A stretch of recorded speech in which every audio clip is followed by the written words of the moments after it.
13 अगस्त साल 2020 को मध्य प्रदेश के उज्जैन में नानाखेड़ा बस स्टैंड के नज़दीक होटल नटराज की तीसरी मंजिल पर स्थित कमरा नंबर 303 में एक वेटर खाली कप और प्लेट लेने के लिए जाता है। उसने कमरा नंबर 303 के दरवाजे की डोर बेल बजाई, लेकिन ना तो उस कमरे के अंदर से किसी ने कोई जवाब दिया और ना ही किसी ने दरवाज़ा खोला। वेटर के बार बार बेल बजाने पर भी जब दरवाज़ा नहीं खुला तो परेशान हाल वेटर दौड़ते हुए सीधा होटल मैनेजर दुर्गेश के पास पहुंचा। होटल मैनेजर दुर्गेश उस समय रिसेप्शनिस्ट से बातें कर रहे थे। वेटर ने घबराए हुए लहजे में कहा कि सर, कमरा नंबर 303 का दरवाज़ा नहीं खुल रहा है। हालांकि मैंने कई बार डोरबेल भी बजाई और दरवाज़ा भी खटखटाया, लेकिन फिर भी ना तो अंदर से किसी की आवाज़ सुनाई दी और ना ही किसी ने दरवाज़ा खोला। वेटर ने मैनेजर दुर्गेश से कहा कि शायद उस कमरे में कोई है ही नहीं, लेकिन मैनेजर के कुछ कहने से पहले ही उसके पास बैठे हुए रिसेप्शनिस्ट ने जवाब दिया कि मैडम तो कमरे में ही थी, लेकिन उनका साथी किसी काम से बाहर गया हुआ है। रिसेप्शनिस्ट ने मैनेजर दुर्गेश को बताया कि उस लड़की का साथी बाहर जाते समय यह कहकर गया था कि मैं थोड़ी देर में आता हूँ, तब तक तुम लोग मैडम का ख्याल रखना। लेकिन उसे गए हुए काफ़ी देर हो चुकी है और वह अभी तक वापस नहीं आया। रिसेप्शनिस्ट ने कहा कि मैं उसे अभी फ़ोन करता हूँ। इसके बाद रिसेप्शनिस्ट ने विजिटर्स रजिस्टर में कमरा नंबर 303 के कस्टमर का फ़ोन नंबर देखा और उसके नंबर पर फ़ोन किया, लेकिन उसका फ़ोन स्विच ऑफ था। रिसेप्शनिस्ट ने उसे कई बार फ़ोन लगाने की कोशिश की, मगर उसका फ़ोन हर बार बंद ही आ रहा था। रिसेप्शनिस्ट ने यह बात मैनेजर दुर्गेश पटेल को बताई। मैनेजर दुर्गेश पटेल को भी यह बात कुछ अजीब लगी। इसके बाद मैनेजर दुर्गेश तुरंत वेटर और रिसेप्शनिस्ट को अपने साथ लेकर कमरा नंबर 303 पर पहुंचते हैं। मैनेजर दुर्गेश पटेल ने भी कमरे का दरवाज़ा खुलवाने की बहुत कोशिश की, लेकिन काफ़ी प्रयास करने के बाद भी जब अंदर से किसी ने दरवाज़ा नहीं खोला और ना ही कमरे के अंदर कोई हलचल हुई तो उन्हें किसी अनहोनी की आशंका होने लगी। उन्हें लगने लगा था कि हो ना हो कमरे के अंदर ज़रूर कोई गड़बड़ है, क्योंकि कमरे में लड़की के साथ ठहरा हुआ युवक भी थोड़ी देर में आने की बात कहकर होटल से निकल चुका था और कई घंटे बीत जाने के बाद भी वह वापस नहीं आया था। साथ ही उसने अपना फ़ोन भी स्विच ऑफ कर दिया था, जिसकी वजह से मैनेजर दुर्गेश को लग रहा था कि शायद उस लड़के ने ही कुछ किया है। इसके बाद घबराए मैनेजर दुर्गेश पटेल ने रिसेप्शन पर रखी उस रूम की डुप्लीकेट चाबी मंगवाई, लेकिन जैसे ही उस कमरे को खोला गया तो वहाँ का दृश्य देखकर उन तीनों के होश खराब हो गए, क्योंकि उस कमरे में बेड पर उस लड़के के साथ आने वाली लड़की का शव पड़ा था। उस लड़की का चेहरा खून से सना हुआ था। यह सब देखकर मैनेजर दुर्गेश की हालत बहुत ज़्यादा खराब हो गई। वह लोग समझ गए थे कि उस लड़की के साथ साथ आने वाला व्यक्ति ही उसका कत्ल करके वहाँ से फरार हो गया है। असल में होटल नटराज जाने माने होटलों में से एक था, जिसके ओनर एक रिटायर्ड पुलिस ऑफिसर थे जो कि इंदौर के रहने वाले थे। इधर होटल के दूसरे कस्टमर्स को भी जब होटल में किसी लड़की के कत्ल की जानकारी मिली और फिर देखते ही देखते कमरा नंबर 303 के सामने कस्टमर्स की भीड़ जमा हो गई, क्योंकि मामला एक लड़की के कत्ल का था। इसलिए मैं मैनेजर दुर्गेश पटेल ने इस घटना की जानकारी तुरंत नानाखेड़ा पुलिस को दे दी। होटल में हालात बिगड़ते देखकर मैनेजर दुर्गेश पटेल ने होटल के मालिक को भी फ़ोन करके सारी बात बताई।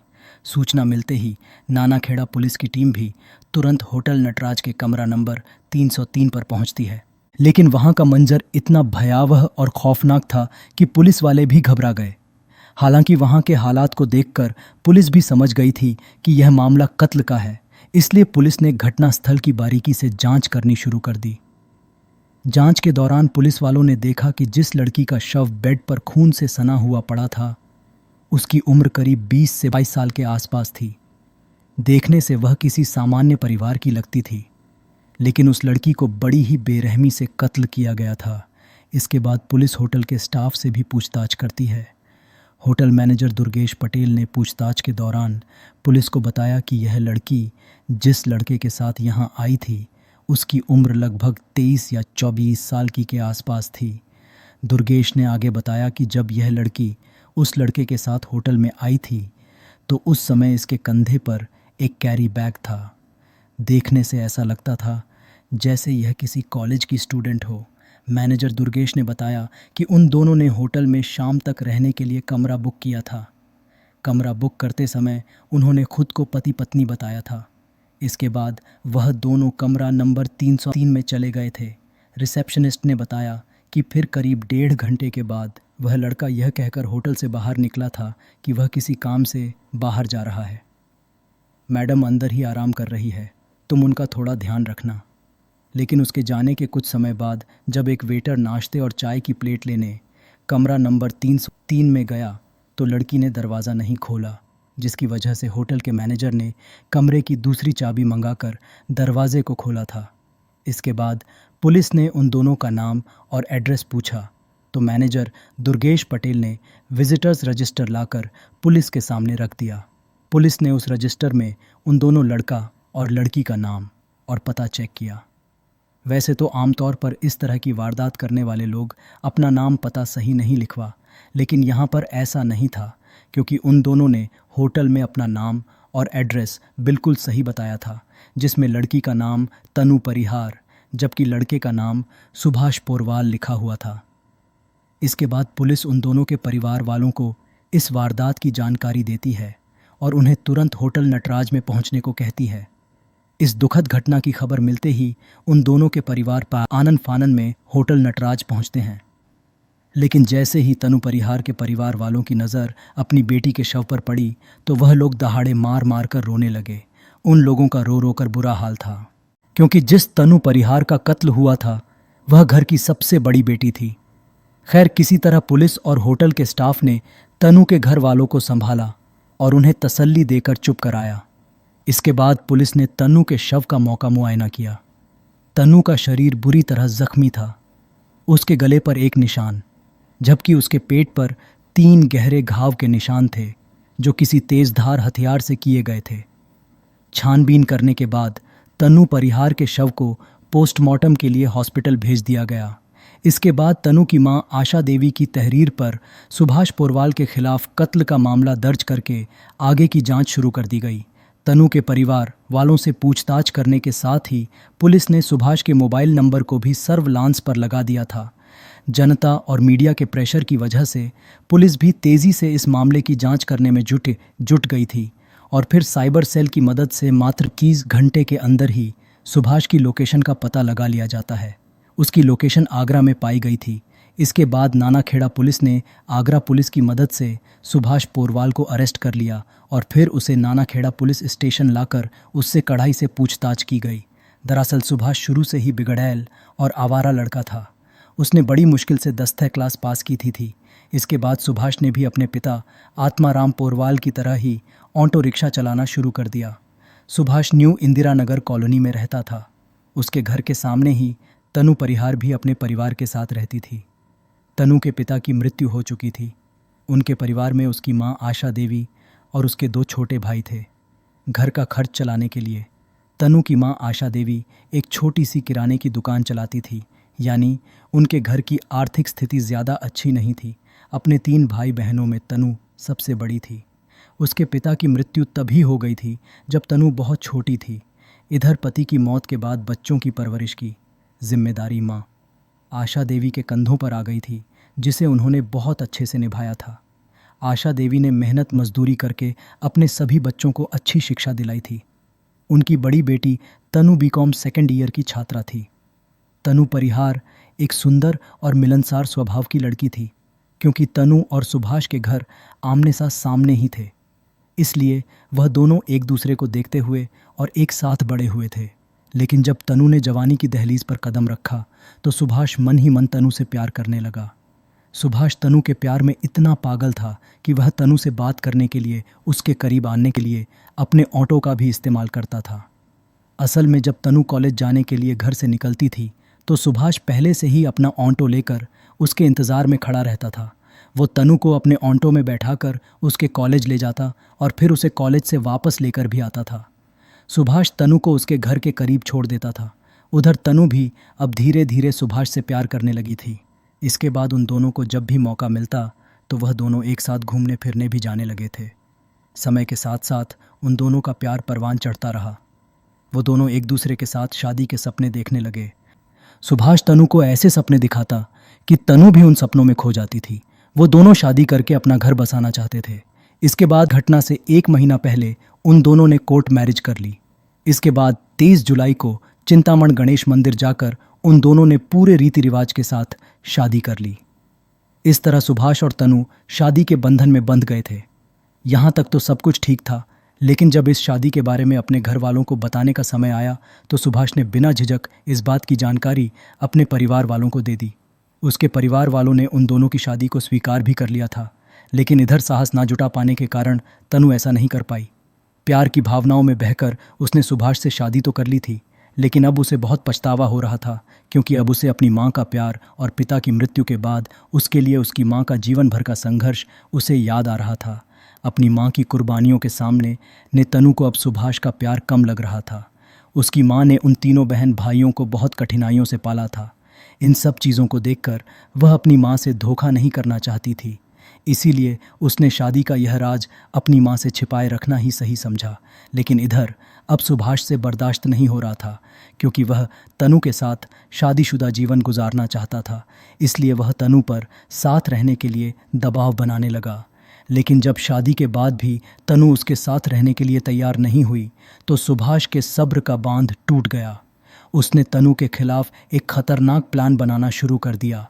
इधर जब तनु को यह पता चला कि उसकी माँ उसके लिए एक अच्छे लड़के का रिश्ता तलाश कर रही है तो उसे लगा कि माँ का दिल दुखाना ठीक नहीं है।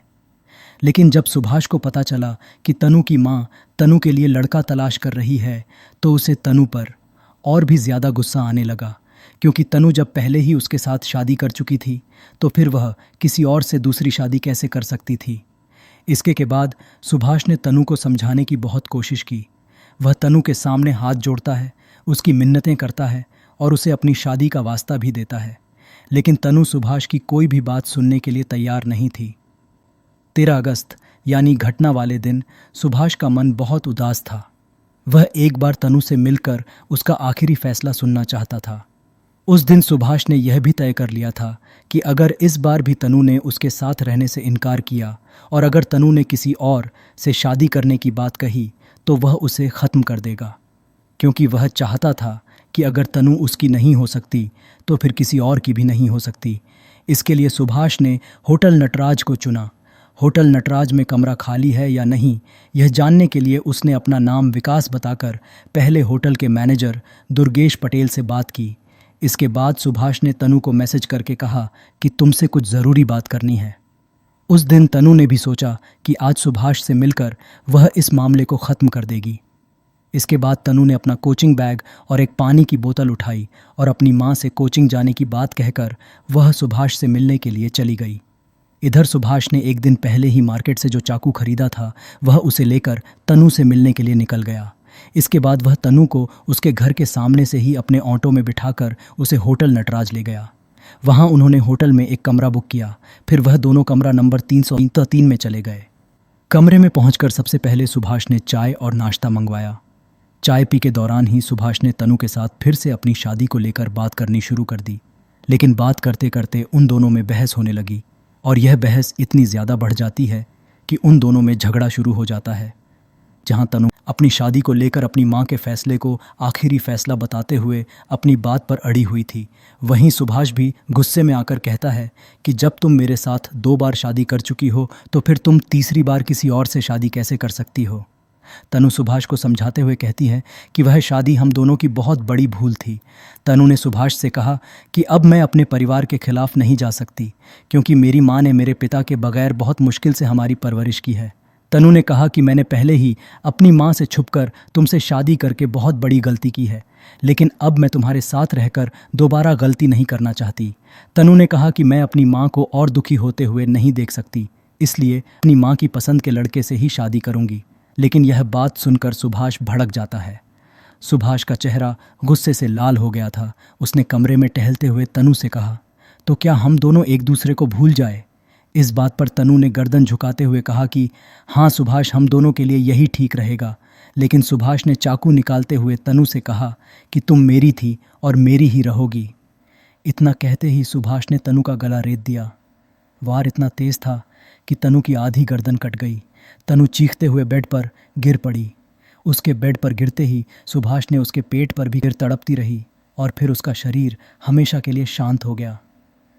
सुभाष ने जब देखा कि तनु का शरीर ठंडा पड़ चुका है तो उसने तनु का फ़ोन उठाया और काम का बहाना बनाकर वह होटल से बाहर निकल गया। वहाँ से निकलकर वह अपने ऑटो से पहले शाहजहाँपुर बस अड्डे पर पहुँचा। फिर वहाँ से बस पकड़कर वह अपनी मौसी के घर आगरा चला गया। सुभाष पोरवाल से पूछताछ करने के बाद पुलिस ने कत्ल में इस्तेमाल किया गया चाकू, तनु का मोबाइल फ़ोन और ऑटो रिक्शा को भी अपने कब्जे में ले लिया था। इसके बाद पुलिस ने सुभाष पोरवाल के दिए गए बयान और सबूतों के आधार पर चार्जशीट तैयार करके उसे कोर्ट में पेश किया, जहां से उसे जेल भेज दिया गया। दोस्तों, इस घटना को सुनाने का उद्देश्य किसी का दिल दुखाना नहीं है, किसी को परेशान करना नहीं, बल्कि आपको जागरूक करना है, आपको सचेत करना है। दोस्तों, इस पूरी घटना के बारे में आपकी क्या राय है, कमेंट बॉक्स में ज़रूर बताएं। और अगर हमारी मेहनत पसंद आई हो तो इस वीडियो को लाइक करते हुए शेयर भी करें। अगर आपने अब तक चैनल को सब्सक्राइब नहीं किया है तो हमारे चैनल को सब्सक्राइब कर लीजिए। धन्यवाद।